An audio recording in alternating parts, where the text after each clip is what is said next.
I would actually like to support a denying resolution on this, please.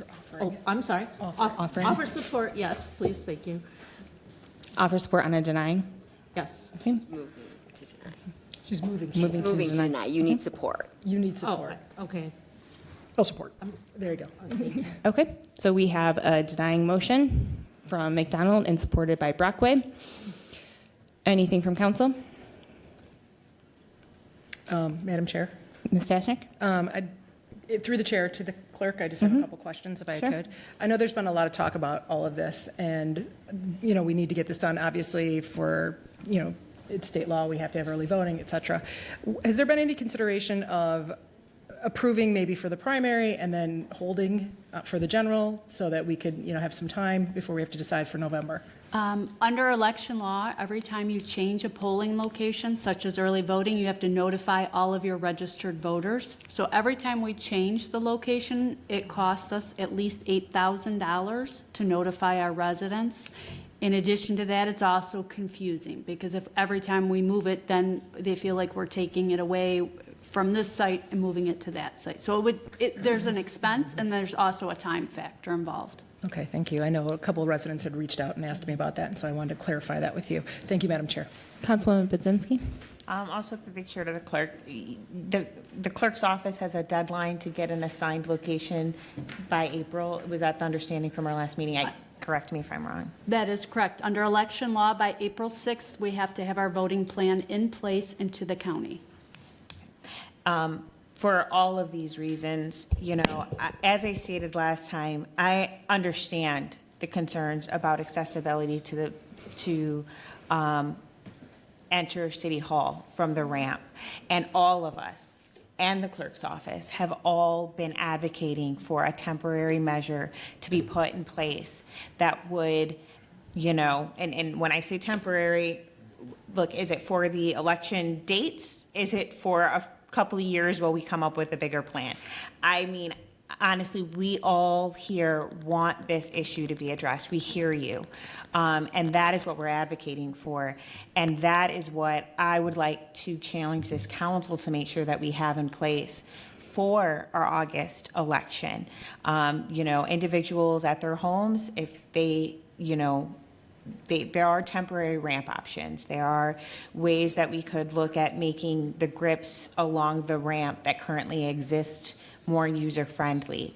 I think it's imperative that we find a solution, a workable solution, that allows people to enter this building while allowing the clerk's office to do its job in providing this information to the county. They'd have less than a month. We only have one meeting in between that time for them to even come to us with an alternative plan. So I appreciate the concerns that exist, but my hope would be that we can find a solution to that concern because of all the other reasons that the clerk stated at our previous meeting about why this location was selected. It's secure. It can be utilized. It has been utilized. The costs that are involved, the confusion that comes with moving the location. So I would like to offer a substitute motion of approval. You have to offer a substitute first, then we have to vote, and then you. A substitute. She needs support. Yes. Support. Okay, substitute offered by Budzinsky, support by Pensiconi. Revote. Yeah, so on a substitute motion, just to be clear, Councilmember Budzinsky is offering a substitute. She wants to substitute for an approving. We have to vote to substitute first, and then we vote on the approving. So these are two separate motions that have to be made at this point. The vote to substitute, we just go ahead and vote, and then we'll come back and have conversation about the approving should it pass. Should we do the substitute vote first or go to audience first? No, you have to do the substitute. Okay. motion. Madam Clerk, please take the vote. Councilmember Pensiconi? Aye. Councilmember Ptashnik? Aye. Vice President Brockway? No. Councilmember McDonnell? No. Councilmember Budzinsky? Aye. President Reed? Aye, and the substitute motion passes 4-0. Well, the opportunity. The opportunity, Ms. Budzinsky. Yes, I would like to offer a substitute motion of an approving. Again, it is an approving because the clerk stated very clearly at our last meeting why this location was selected. The biggest barrier for this location is the ramp and accessibility to the building, and I recognize that. And she has until April 6th to get this to Wayne County. We have until August, Third. August 3rd, to get a ramp solution to this building. I want to believe that we can do that. I sincerely do. Again, I know all 7 of us feel the same about that. I know the clerk's office has been working hard on that. And so I think that burden belongs to us to make sure that this building is ready for early voting. And I don't want to put the clerk's office in a position of not being able to do its responsibility and get this finalized to Wayne County in time for their deadline. Okay, do we have support on that one? You supported it, right? I support Oh, it. you did? Okay, yep. So motion by Budzinsky, support by Pensiconi. Anything else from council before we go to the audience? Mr. Brockway? Thank you, Madam Chair. So I understand the viewpoint. I understand that the clerk has a short turnaround on this. However, that's not this council's fault that it's a short turnaround. It's nobody's fault. It's the way that the the calendars worked out. And it was stated that you don't want to cause a situation where the clerk's not unable to provide or to get in the information. I'm worried that what we're going to be doing is, by allowing this place, is causing people to not be able to vote. The building is not compatible with that ramp is hard to get up there.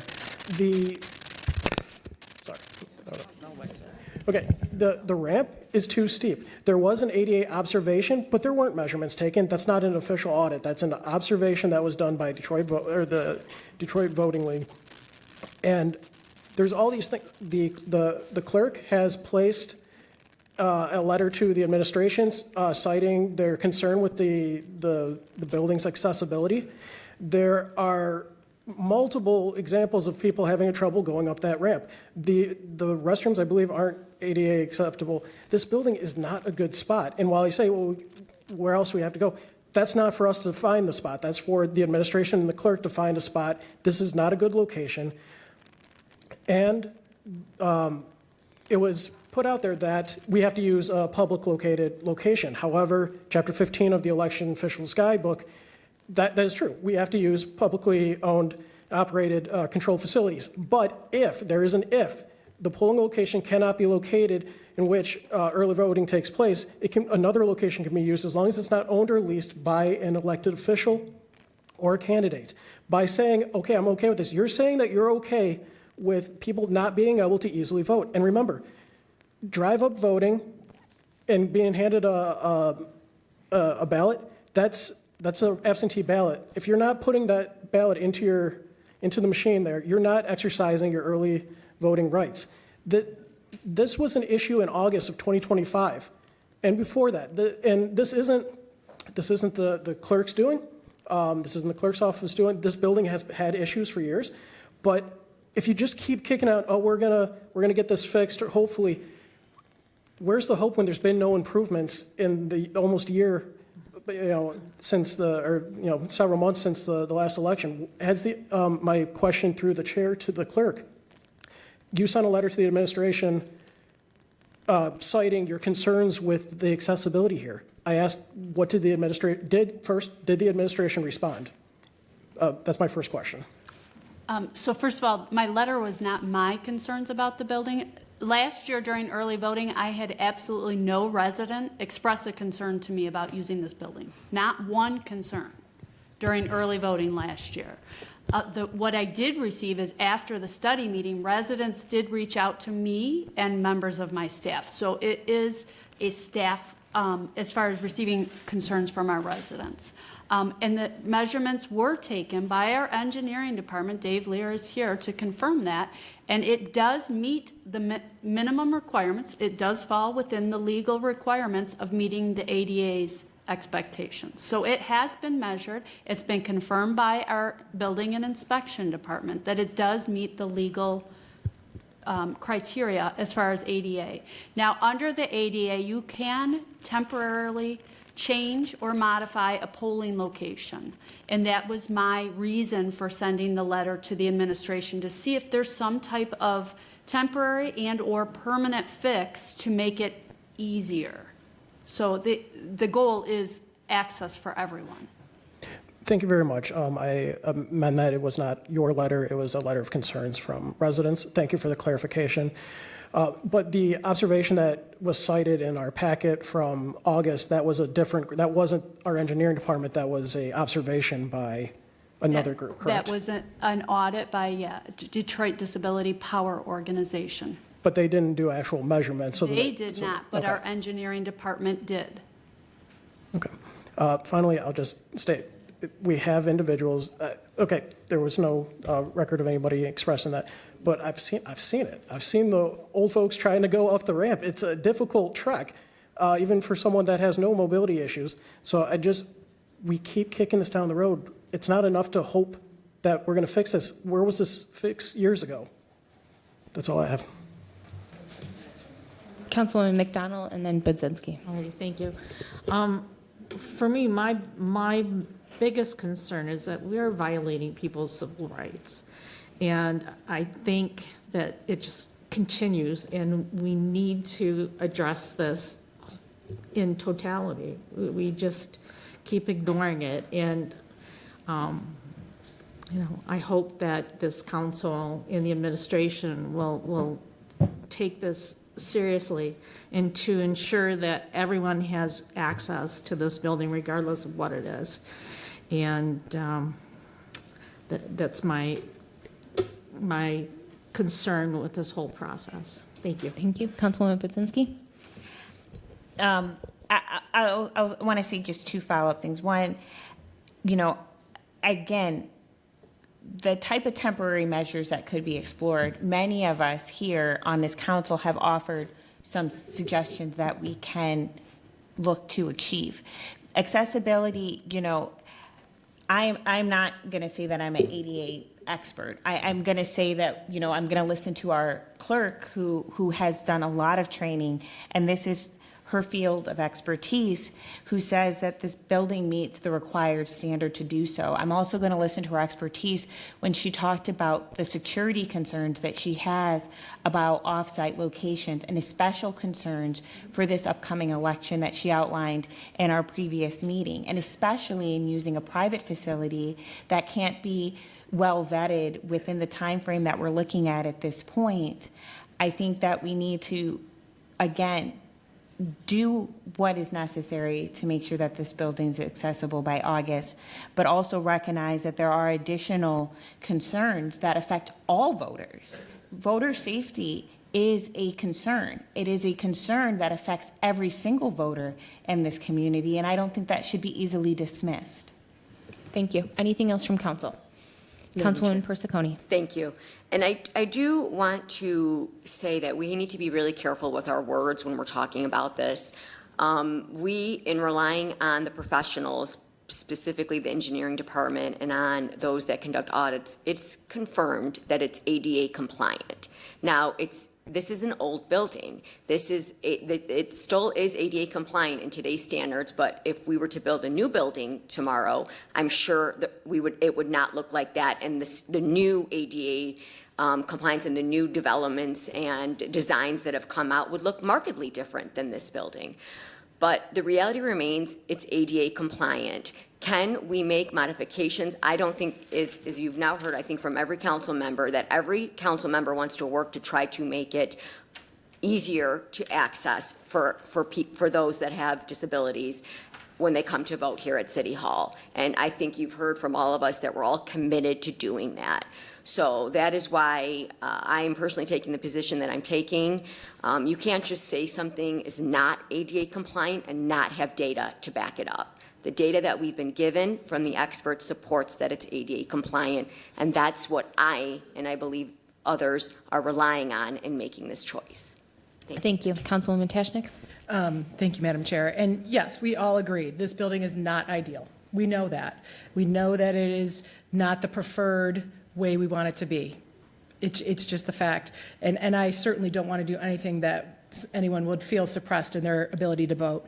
I'd like to ask the administration for a report and recommendation on the ramp access, and maybe working with the clerk's office so that we could get some answers forthwith on where we're headed with this. Support. Well, it's not a motion. It's just a report and recommendation. Oh, it's We're- she can we- still support it. Sorry, but I'm still going to I support mean, I it. appreciate the support and the Sorry. enthusiasm, but yes, we actually already have a motion on the floor. I know, Yeah, I did so, realize that. But anyway, if we could do something like that and maybe get some answers to council, because I am, as my colleagues have mentioned as well, committed to making sure that we can make this work and make it easier for all of our residents to access our building. Thank you, Madam Chair. Okay, we just have Mr. Brockway, and then we will go to the audience.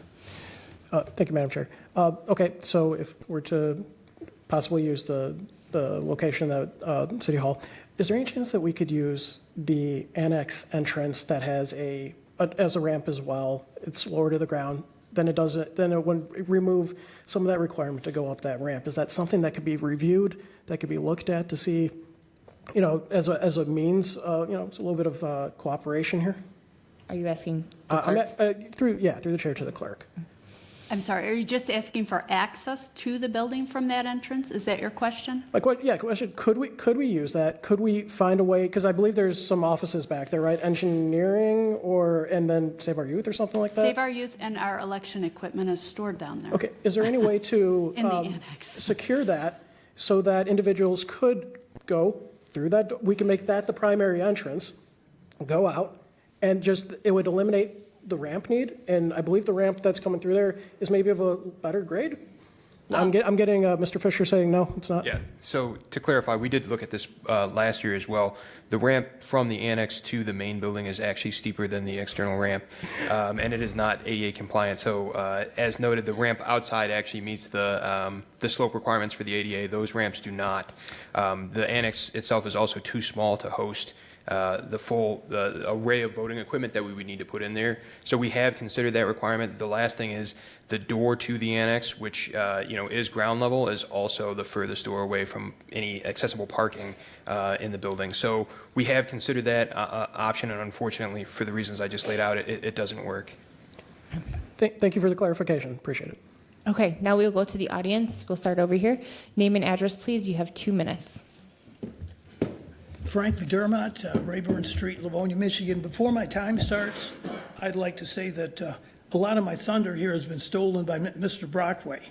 And much of what I'm going to say now is redundant, but I wrote it out. I'm here. I'd like to say it. Under state law, with early voting, we can vote in person 10 days before the election. This year, the selected Livonia election, this year the Livonia Election Commission selected the Livonia City Hall as a voting site. As I mentioned, a lot of what I'm telling you is redundant. But the problem is that the walkway to the entrance of City Hall is so steep, probably not ADA compliant. And you all are arguing that, well, it is ADA compliant. We'll go out there and walk it with a cane, walk it with a walker. And as Mr. Brockway said, a lot of people have difficulty walking up that ramp as is. People with physical disabilities have a very difficult time walking to the entrance. The city clerk's answer to the problem is absentee voting. Per Mrs. Miller, a poll worker will bring a ballot to the voter's parked car. The voter will complete the ballot, seal the envelope, give it back to the poll worker, who will put it in the box in City Hall. This is not in-person voting. This is absentee voting. The plan should be voted down. Another voting site should be selected. I don't know why no one has mentioned the Livonia Library. Right there, they have rooms that don't have a whole lot in. People could walk in and it could be set up. Anyway, another voting site should be selected so people with disabilities can participate in the election with in-person voting. We will remember the council members who vote for this plan with the Livonia City Hall as the voting site. We will remember That the is council time. members Thank who you, vote sir. against people That with is time, sir. disabilities. Thank you. Good evening, sir. Name and address for the record, please. You have 2 minutes. Good evening, Jerry Karasinski, 1948 Bainbridge Avenue. I think good people can disagree on that 8% grade requirement for an ADA ramp. I can see certain parts of that ramp are probably within 8%, but there are parts of that ramp that are higher. So by that standard, I would respectfully disagree that it's 12%, that it's closer to 12% than 8% in certain areas of it. So we, as a voter and not a disabled person yet, but I'm only a minute away from it. We all, just a slip, a fall, a car accident, some type of medical emergency, we're all in that standpoint. So I would ask council, if you're still adamant for having City Hall, put some stipulations in your motion to make sure that there are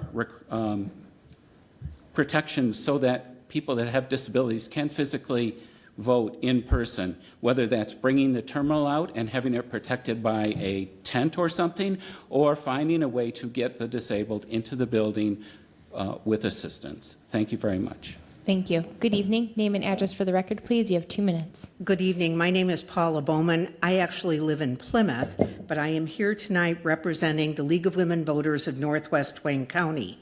The League is a nonpartisan political organization whose 106 years of experience has been focused on defending democracy and empowering voters. The Northwest Wayne County League actually started in Livonia in 1960. We produce candidate forums, voter guides, educational presentations, and we work to protect the rights of all voters. I'm here tonight to speak specifically about voting accessibility in Livonia at the proposed early voting site, Livonia City Hall. In-person voting should be accessible for everyone. Livonia is considering using City Hall for its only early voting site. This is problematic for those with disabilities and limited mobility. The inclined entrance ramp might be technically in compliance, but it is difficult to use, not just for the disabled, but also for senior citizens. As a member of the Board of Directors of League of Women Voters of Michigan, during the time that early voting was on the ballot and then implemented, I recognize this issue has challenges. I've personally been an accredited observer or challenger at early voting sites in several communities, 2 of which were held at churches. I have read your risk and vulnerability assessment concerning all municipal buildings considered for early voting site. I understand that City Hall was the best option, but I'm here tonight to encourage you to do better for the citizens of Livonia. Early voting was put into effect in 2024. There was plenty of time to consider other non-traditional sites and make the necessary adjustments. That is time. Thank you, ma'am. Good Early evening, sir. voting is not going away. That is time, ma'am. Good evening, sir. Name and address for the record, please. You have 2 minutes. Steve Kane, Coventry Gardens. I think the big issue here, actually a larger issue, a charter created an election commission above the process. So the mayor, the city clerk, who serves as chair, and the city attorney. Here's the problem. That 2 individuals who are not elected can override the decision of the elected clerk. She is elected and answers to the citizens, the people that put her in position. So 2 people who don't have anything to do with the clerk's job can go 2-1 on a procedural vote, and Lori can be vetoed. Right now, the clerk has her equipment everywhere. It's spread out over 3 different buildings. The counting boards, they do at the library. They do training somewhere else. I know, I worked the elections, done it for years. How about using the old senior center, ADA compatible, accessible? She could have all her machines there stored, all in one place, do all her training in one place, do mock elections, all in one place. She can have her own building. That's the respect that she deserves, instead to be overridden by the commission. And if you want to use the engineering department for cover, shame on you. Go to Facebook, look at K.H. Green. She's done the measurements with a tape. It is not ADA compatible. You can say it till the cows come home. It doesn't make it true. Good evening, ma'am. Name and address for the record, please. You have 2 minutes. Hi, Debbie McDermott, Livonia. I had some things already planned too. We don't need to beat the dead horse here, but I don't think it really matters. I mean, it does, I shouldn't say it that way. It's not that it doesn't matter whether it's technically ADA compliant or not. Let's just use some common sense. That ramp is not accessible for people who have a handicap, okay? My problem at the moment is hopefully temporary, In the past, when I was in my 30s, I was in a walker. Have any of you been in a walker? You may have. You don't need to tell me. It's not easy. So as someone already mentioned from a person who wrote a note, let's not make their life harder. Let's try and help them. What about kindness? What about thinking about if it were you that were in that situation? It's just not safe for them to try and traverse the ramp. And to say that you didn't hear from anyone, Ms. Miller, I believe you, but I believe people don't want to call in that are in maybe those positions. They don't want to call, they don't want to email, they sure don't want to come and sit here for hours. Well, they can't get in to begin with, right? So the problem is, that's probably not a good gauge as to whether or not anybody had a problem with it and wanted to come and vote in person. That's just, I just think that that's not a good way to approach it. My opinion, of course. But we've known about this problem since last November. It's not new. It's not something that just came up last week. So I understand now you're on a time crunch, but that doesn't make it that it should be a problem for those that are disabled. Thank you. Thank you. Good evening, ma'am. Name and address for the record, please. You Hi, have 2 minutes. Cindy Fleming, Livonia. Sorry, my heart's pounding a little bit because this kind of gets emotional. And I'm just going to read what I just Googled about ADA accessible. This is from someone who is a former federal disability specialist. The maximum allowable slope for an ADA compliant ramp is 1 to 12, which translates to an 8.33 grade, or 1 inch vertical rise for every 12 inches, 1 foot of horizontal run. This standard applies to new construction with a maximum cross slope. I'm going to skip the rest because this isn't new construction. Key details and usage examples. Maximum rise. Ramps cannot have a rise greater than 30 inches without an intermediate landing. That ramp has more than a 30-inch rise. It does not have a landing. Just stop and think about how many steps you have to, if you're taking the steps up, which are at least 9 to 10 inches each. It's over 30 inches. The running slope must be uniform with a maximum 8.33% grade, and the cross slopes, and there's exceptions. In existing older or altered sites where space is limited, slopes up to 10% or 1 to 10 are allowed, and that's probably what they're going to say, for a 6-inch rise. Again, this is way over 6 inches. This is way old. It should have been addressed a long time ago. Please do not kick this down the can. You can alter this to somehow give additional scope, like Mr. Kierzinski said, to allow people to vote. Roll the machines down if you have to. Thank you. Good evening, ma'am. Name and address for the record, please. You have 2 minutes. Laura Janica, Munger Street. I also did Googling, and I can verify what she just said. We've all been Googling. So when somebody tells us we have to believe whatever people tell us because they're experts, we have Google now. I just wanted to tell you what some of the other cities are doing around us. And these are facts. I was in Ann Arbor this weekend. Ann Arbor has 3 libraries they're using for early voting. I asked them, how does that work? They come in the front door. The library's still open. They go into a room and they vote. It's that simple. You don't need 8 police to do that. They just come in and they vote. Farmington uses the Ctiy Center, and they use one other center that's not even in Farmington. Dearborn uses the Performing Arts Center. Detroit uses Clark Park, Farewell Recreation Center, Adams Butzel Recreation Complex, 2 places at Wayne County Community College, the Northwest Activity Center. Huntington Woods is 1 square mile. They use the Oak Park Community Center. and they use the Waterford Oaks Activity Center, and they're 1 square mile. So a really simple fix to all of this, find one other place where handicapped people can vote. Keep it here if you want, add one more place. So my friend Daryl can come in his wheelchair and stick his ballot into the machine. Thank you. Thank you. Good evening, sir. Name and address for the record, please. You have 2 minutes. Jim Biggle, Lancashire, Livonia. Couple of things.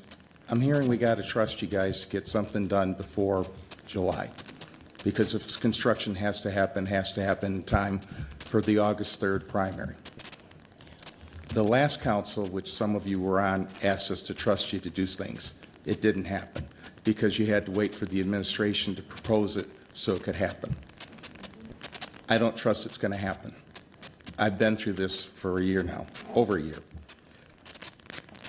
You're violating civil rights, you're violating ADA rights, you're violating rights of people. To go along with what people have talked about on ramps, did you know the building code for ramps in 1973, when the ADA was around, was a 8.3% slope? Some other engineer did a measurement on our slope, which isn't Mr. Lear, and I'm not challenging your measurements, but engineers, economics, accountants, you get a room full of them, you get that many opinions, and that just happens. We have a building called the Senior Wellness Center. We built it. Why is it not being used? Because it's not safe. We heard other communities are using multiple buildings. Are they not safe, but they're using them because you can vote? Is our threat assessment worse here in Livonia than other cities? I really wonder, because I work for the federal government. I had to go through threat assessments. I had to go through things that nobody ever wants to see happen. But I can guarantee you, you are not going to see an Oklahoma federal building here in Livonia. Why not recognize it, have the voting in a place that Livonia just spent $20+ million to build? Have it at the Senior Wellness Center. Thank you. Good evening, sir. Name and address for the record, please. You have 2 minutes. Christopher Martin, great state of Michigan. I actually looked this up. On new construction, for every 12-inch run, a drop of 1 inch over a 12-inch span, drop of 1 inch. Old construction can still meet the requirement, but over a shorter distance, an 8-inch, 1 inch drop. So that would be a little bit steeper. Okay? I don't see that happening out here. I really don't. And as far as looking it up, and yes, there's a certain amount that there has to be a landing, is what it's called. But here's the interesting thing I took away from just watching this. You are getting paid to look things up. That's the way I look at it. I looked it up. I'm not getting paid. Other people looked it up just sitting here, and they're not getting paid. But for some people sitting up there to say, well, we're going to trust so-and-so because they're an expert. I don't trust any experts. I'm old enough to know that. I try to look things up myself.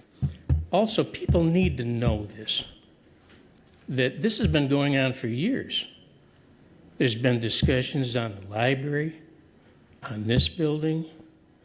What is ADA? How can you get in the bathroom? How can you get the door open? Eric Goldstein, who's sitting over here this evening, he's the ADA coordinator. That's his job, amongst other things. ADA coordinator.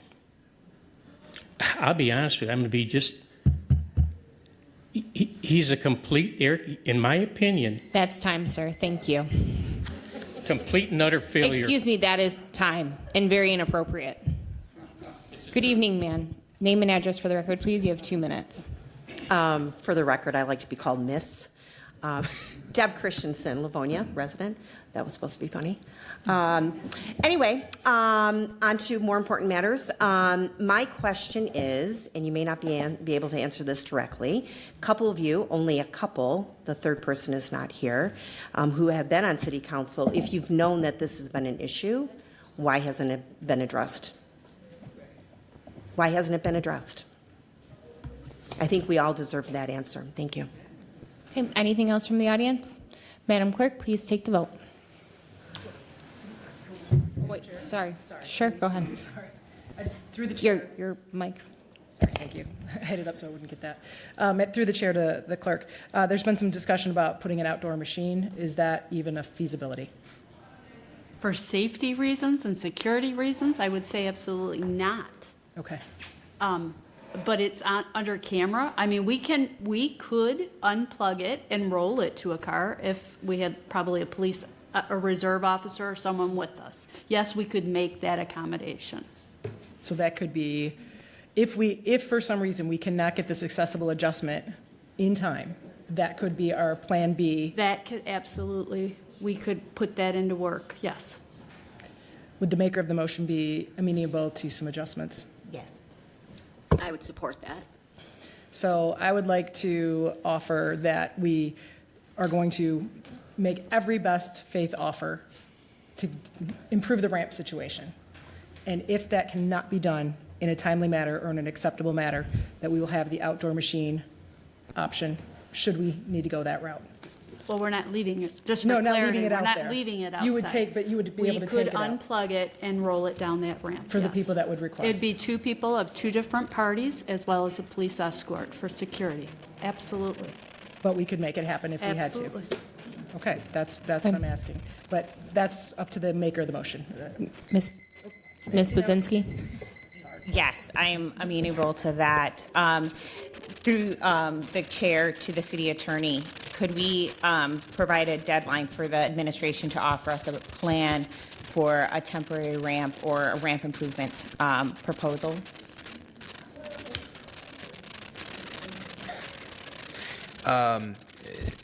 I think you could request a deadline of the administration. I don't think that you can hold the administration to a firm deadline on this issue just because this is an executive function that they would be performing. So I think you can certainly suggest a deadline, and I've noted the requirements stipulated by Councilperson Ptashnik in addition to the request for the report and recommendation. So I'm certain that, I'll say that things are already in the works in terms of the administration's review of this, and B, that the administration's review will be timely. Okay, if possible, I'd like to say that by April 6th, that the administration come to us with, or I guess maybe by our April 8th. Our next meeting date, is that what you're? Well, what's our April meeting? Sorry, my apologies. I think it's the 8th. It is the 8th. April 8th, that the administration come to us with a ramp proposal that makes it usable regardless of any qualifications related to ADA compliance, and a cost if we need to then make an adjustment to the budget, that we can vote on that and get it moving as quickly as possible. Anything else, Ms. Budzinsky? No, that's all. Okay. Anything else from over here? Okay, Madam Clerk, please take the vote. Councilmember Pensiconi? Aye. Councilmember Ptashnik? Aye.